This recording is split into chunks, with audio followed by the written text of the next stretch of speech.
Hello বন্ধুরা, কেমন আছো তোমরা? আশা করি তোমরা সকলে খুব ভালো আছো। আমরাও ভালো আছি। আজ এখন হচ্ছে সন্ধ্যে ৬টা বাজে। তো বেটুর এই সময় এই সময় ও একটুখানি ফল টল খায়, তো আর তো সময় হয় না, সুযোগও হয় না খাওয়ার। তো আজকে কিন্তু বাড়িতে কোনো ফল নেই।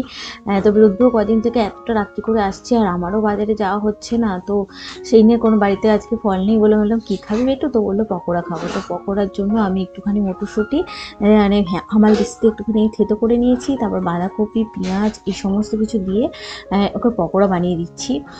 তো ওটাই ও খাবে। আর পকোড়ার সাথে সাথে আমি বানিয়ে দিলাম, ও খাচ্ছে। তার সাথে সাথে আমি বললাম যে না, আমারও রান্নার কিছু কাজগুলো একটুখানি এগিয়ে নিই, কারণ ওর একবার হাফ পড়া হয়েছে, আর একটুখানি পড়া বাকি আছে। তো এটাও মাঝে একবার রেস্ট নিয়ে নেয়, তো তারপরে খাই। এই যে বাইরে এত আওয়াজ হচ্ছে, সেগুলোকে প্লিজ একটু অ্যাভয়েড করবে, কারণ এদিকে ট্রেন যাচ্ছে, ওইদিকে আজকে আমার কাজের বোনও চলে এসছে তাড়াতাড়ি।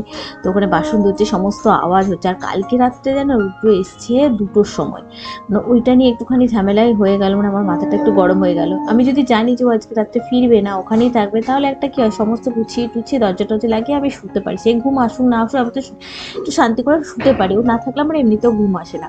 কিন্তু ও আমাকে বলছে কি এই তো বেরোচ্ছি, একটু পরে যাচ্ছি। এবার আমি তো ওয়েট করছি যে এই তো বেরোবে, তাহলেও চলে আসবে। আবার কিছুক্ষণ পর ফোন করছি, 1 ঘন্টা পর বলছি যে এই তো বেরোচ্ছি। এই যে ও আসবে আসবে আসবে, এই যে মাথার মধ্যে হচ্ছে না। তো ওই জন্য আমার না মাথাটা টেনশন হচ্ছে, ঘুম হচ্ছে না, কি করবো বুঝতে পারছি, এত বোর হয়ে যাচ্ছি। তো এই নিয়ে আমার মাথাটা সত্যি খুব গরম হয়ে গেছিলো।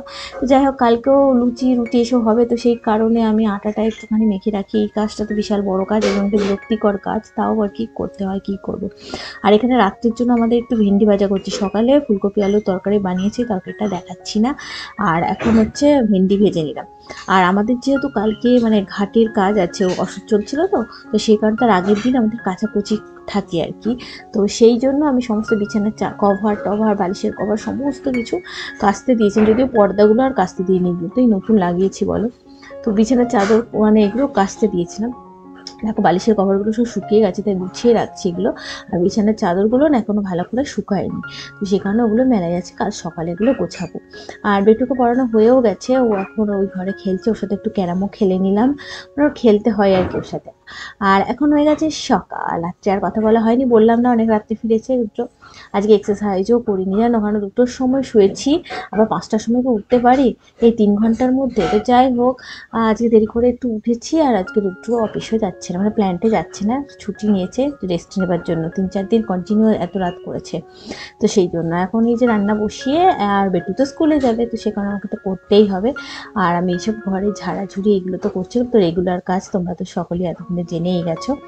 আর এই যে বারান্দার কাজ, এটা এত ধুলো হয় আসলে, ওইদিকে কাজ চলছে না, এটাকে গরম করলে খুলে রাখারও জন্য ওই ধুলোগুলো সব বাড়ির মধ্যে ঢুকে যায়। কিন্তু তাও এত গরম লাগে না মাঝে মধ্যে, তাই খুলেই দিই। কি আর করবো বলো, ধুলো শুকা যায়, সবই আমাকে পরিষ্কার করতে হবে আর কি। তো এই আর কি। আর এখানে একটুখানি রাত্রের জন্য বাঁধাকপি বানাবো, তাই বাঁধাকপিটা একটু ভাপিয়ে নিচ্ছি। একটু ভাপিয়ে নিলে না তাড়াতাড়ি হয়, যদিও অনেকেই শীতকালে পুরোটা আমি বাঁধাকপিটা মোটামুটি ভাপিয়েই নিই একটু, তারপরে জলটা ফেলে দিয়ে রান্না করে, তাহলে একটু তাড়াতাড়ি হয়। আর এই যে ঝাড়ুও দিয়ে দিচ্ছি, বেটি এখনো ঘুমাচ্ছে, এবার ওকে উঠাবো, তারপর ওকে স্কুলের জন্য রেডি করব। আর গাছের জল একদিন অন্তর অন্তর গাছে জল দিচ্ছি, তাও দেখছি বেশ ভালো রকম শুকিয়ে যাচ্ছে, গরমটা পড়ে গেছে না মারাত্মকভাবে। তো ওই জন্য এখন ভাবছি রোজই এবার দিতে হবে জল। এই যে মাথা কালকে গরম করে ফেলেছিলাম বলে এখন দেখো আমার ভিডিও বানিয়ে দিচ্ছি, যাতে আমার মাথা ঠান্ডা হয়। রাত্রেবেলা একটুখানি ঝামেলা করে যায়, ও আমি চিৎকার করলেও ও চুপ করেই ছিল। যদি আমার সাথে কথা বলতো, তাহলে কিন্তু খুব একটা লেগে যেত আর কি। তো ও চুপচাপে ছিল, জানে যে অন্যায় করেছি, যে এত রাত্রে গেছে, তা ওখানে ফিরলাম, ওখানে থেকে যেতে পারতো। আর চিন্তা হয় না বলো, এত রাত্রে বাড়ির বাইরে থাকলে, যদি প্ল্যান্টে থাকে তাহলে এতটাও চিন্তা হয় না। যাই বেটুর জন্য এটা আর কি পরোটা বানাচ্ছে, আমার জন্য একটা বানাচ্ছে, রুদ্রকে দেখি কি খায়। চলো আজকের মতো টাটা।